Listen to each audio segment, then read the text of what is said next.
Yeah, so it's very nice to hear about like different experience and what the majors is really like and how having a double major can, give great strength over people who just have one major. Yeah, let's talk about your internship. Did you have an internship, and if you did, where did you do it, and what was your experience at your internship and what you learned? So the internship I did was for the real estate tax program or real estate tax department of KPMG, which is one of the big four companies. And I did it over the past summer. It was a fulfilling experience for me. I feel like I definitely did learn a lot when I was doing my internship. And it was actually in New York City. So yeah, it was like commuting into the city was a bit tough with the heat and all that. But honestly speaking, I think it was a fulfilling experience. And though, despite the fact that I didn't know a lot going in, I feel like what you come out with is more important than what you go in with because what you come out with is more of the experience and the knowledge. And the next time you return to either the company you interned at or if you go elsewhere, you could always take that experience with you. It's not something that you would just like leave at the place that you interned at, but you would take that with you and you would apply that elsewhere. And I feel like that's a huge step and a huge kind of learning curve and a valuable asset to you as you venture into your actual career. What was the most interesting concept that you learned from your internship at KPMG? I feel like from more of like the knowledge perspective, I learned a lot in terms of the specific programs and technology that KPMG uses to kind of help their clients. If you talk about more about technical, that's what I learned. I feel like a lot of the knowledge and a lot of things that I learned in class. Sometimes you take some of the things you learned in class and actually apply them to your workplace. Other times you don't. And honestly speaking, if you learned a lot in class or if you didn't learn a lot in class, what I can say honestly is that your years of education, it doesn't mean that you shouldn't you should skip classes or not learn anything, but a lot of the times that the stuff you learn in class is different to what you actually do on your actual job because the stuff that you work at your actual job, the stuff that you do in your actual job, it's more specific. It's more company or firm based, and a lot of the procedures, a lot of the things that happen may not be teachable in class either. So it just comes with the experience. So it's just not to say that you shouldn't be doing well in school. You should be doing well in school first to get an interview and to apply to jobs. But I feel like you will learn. Like it's good to go into internships and jobs without knowing anything. And I think that's also another thing that I learned. I feel like a lot of times people get nervous, but I feel like you will learn everything in the job, and you just have to have that kind of like mindset of openness and just being able to be willing to learn and to ask questions. And people won't like yell at you for asking a question, but I think you have to be open. You have to be willing to learn, and just be able to communicate. What was your what was your step to get to KPMG? Because I know it's like a big four, like you mentioned, in accounting firm. Yeah. And I think a lot of people are very interested in interning at the big companies so that they can further get the full-time job there once they graduate. And yeah, what were your strategies and what were your steps to get to that internship? So I feel like there's two components to it. One is obviously your grades. I would definitely stress if you're trying to go to a big company or big four, at least a 3.5 and over. Try to aim for that kind of GPA, like cumulatively, and like your major GPA too. I'm not gonna say that like if you have below that, like you're doomed or anything like that. You still have chances, but this is where the other kind of step comes in. Let's say you're not doing as well academically, or like you're not hitting that 3.5, or you're just like you just feel like there's no other option. I would definitely try to see if you could cold call or or like network with people. So like if you want to do networking on LinkedIn or with your classmates, I would definitely try to first off like get to know as many people as you can. Be a part of many different extracurriculars activities. Being a part of the Beta Alpha Psi Honor Society, I was able to network with a lot of different people. You don't have to be inducted into the society, but you will, if you go into their events, you'll see a lot of people. I was the president of the Accounting Association, so I was able to reach out to a lot of different people via LinkedIn, as well as talk to a lot of different students and professors as well. Really, really good network, because whoever you talk to, think of them as a potential kind of network to help you kind of boost your career opportunities. So if it's like a regular student, like think of them as someone like who can help you, who can assist you where you want to go. On LinkedIn, there's always that message or note you could send to recruiters. I would suggest you do that, but oftentimes what happens is that recruiters will just redirect you to the registration or application website. So although it works at times, I would do some more to professionals, like people who actually work at the company, because they'll actually say, oh, hey, maybe I have time for a 10-minute cold call or a 10-minute coffee run or something like that. That is when you'd actually network, and I think that's a very good impression on them if you actually reach out to them and you take the initiative to do that. I feel like networking with professionals or like associates or people who work within a company is much better than networking with recruiters.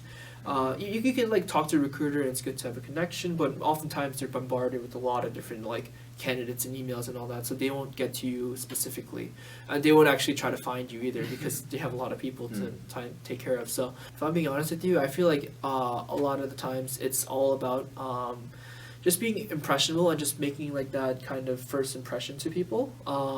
I think what landed me kind of the opportunities that I was able to get was that you got to kind of be personable.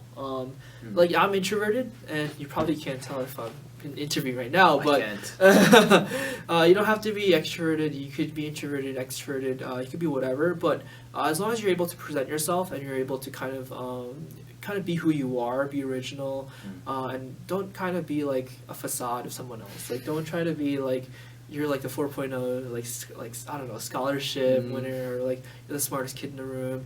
People don't like that. People want to actually see your genuine self. So please be as genuine as you can to other people, and just be nice and kind and polite. Yeah.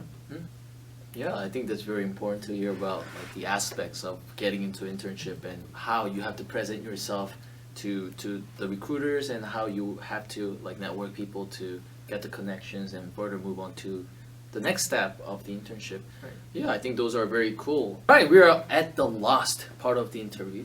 Thank you very much for this insightful information. Those were very helpful for even just me, like interviewing you. Like I didn't really know much about like accounting and like double majoring stuff like in business school, but I think those were very informational, and hope that these informations are informational to you guys as well. Now, this question is not necessarily about like your major, like accounting and stuff. It could be related, but what do you think was the most important lesson you learned throughout college year? Because you're senior now. I feel like the most important lesson I learned is that time really flies by.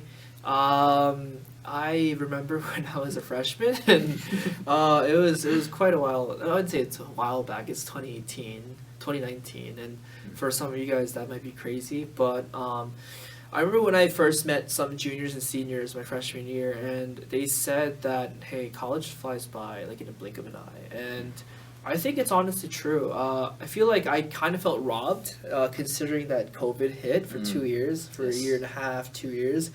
So I wasn't able to enjoy the full college experience. And if I had to start over again, I think I would have rather gone 4 years at school than be 2 years at home and then come back for another year or two. I feel like that kind of COVID bump kind of affected me, and it was terrible like mentally. But I feel like for a lot of you who are starting school soon, hopefully it doesn't happen, and hopefully another like pandemic doesn't happen in the near future, and you guys are able to enjoy your full 4 years. But yeah, I feel like you have to kind of time flies, so definitely make the most out of it. Play hard, but also study hard. I would stress studying harder to be more important than playing hard, because you could play whenever you want. You know, you could go out 1 week and all that, but if you miss an exam or if you don't do well on an exam, then it's done. It's already marked, and there's no going back to it. So I feel like you should really try not to make some of the common mistakes that freshmen usually make, or you know underclassmen usually make, which is manage your time incorrectly and like end up not doing well to start with, because that will just affect you in the long run. So definitely start off with a strong grade, continue that all throughout college, and I feel like you should really manage your time wisely and efficiently as you can, so that you can really succeed, because I really want you guys to succeed when you guys start to hit college. And you know, that's something I really wish. I really wish I could turn back the time and go back to my freshman year and start all over again. But I have to move on. But yeah, that's it. I agree. I think that time flies. Like you mentioned, we were just freshmen and now we're like seniors and Yeah. we're about to leave school. So I think that it's important to make the most out of it. But I really like the part when you said play hard but study harder. Mhm. Like I think a lot of people just they get distracted by playing too hard. They play too hard to the point where they just forget about studying, but that shouldn't be the case. I think setting up a clear goal is very important as you start as a freshman year, and then yeah, you're gonna do well. If you have a clear goal since freshman year, it's gonna be way easier for you to guide through senior year. And now this is the last question. What is your main goal by the time you're age 30? I feel like looking forward that much is a bit of a bit difficult for me to really judge. I'd say if I'm being really, really ambitious, by then I hope to be retired and we'll live off passive income. Like live off stocks and stuff like that. But honestly speaking, I do have several goals throughout my 20s that I would like to accomplish. First off is to obviously graduate from college. Hopefully I do that. And then second off, what follows immediately after graduation is because I'm an accounting major, I hope to get my CPA license, and that's going to consist of 4 exams over a period of 18 months, hopefully.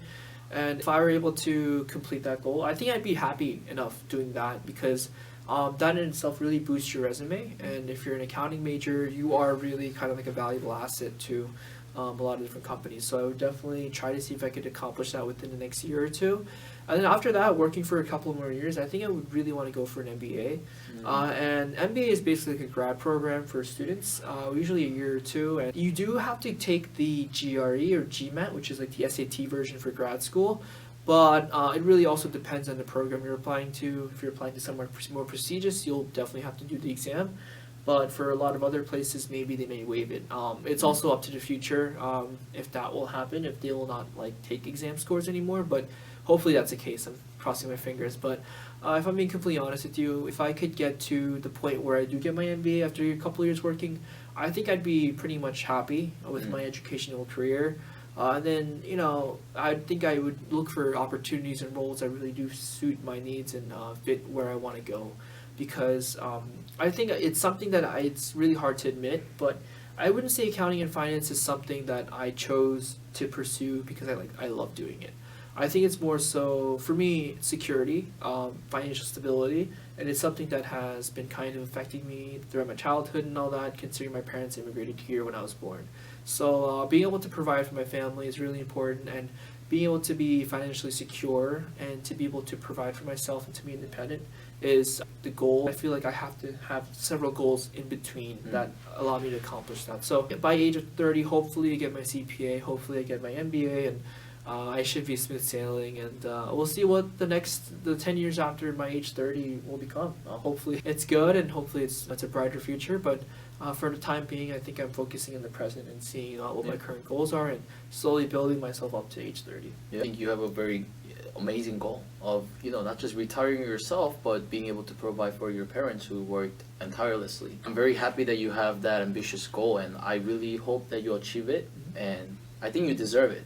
And so the fact that you have that good heart to take care of your parents, I think that's already a much farther step than a lot of students, because not everyone has that mindset, even if they were to have parents who worked very hard for their children. I think I really respect that, and I wish you the best, and thank you very much for this opportunity. I think that a lot of people really got informational content from this, and I hope that they can do the same once they are at this position, right? All right, thank you so much.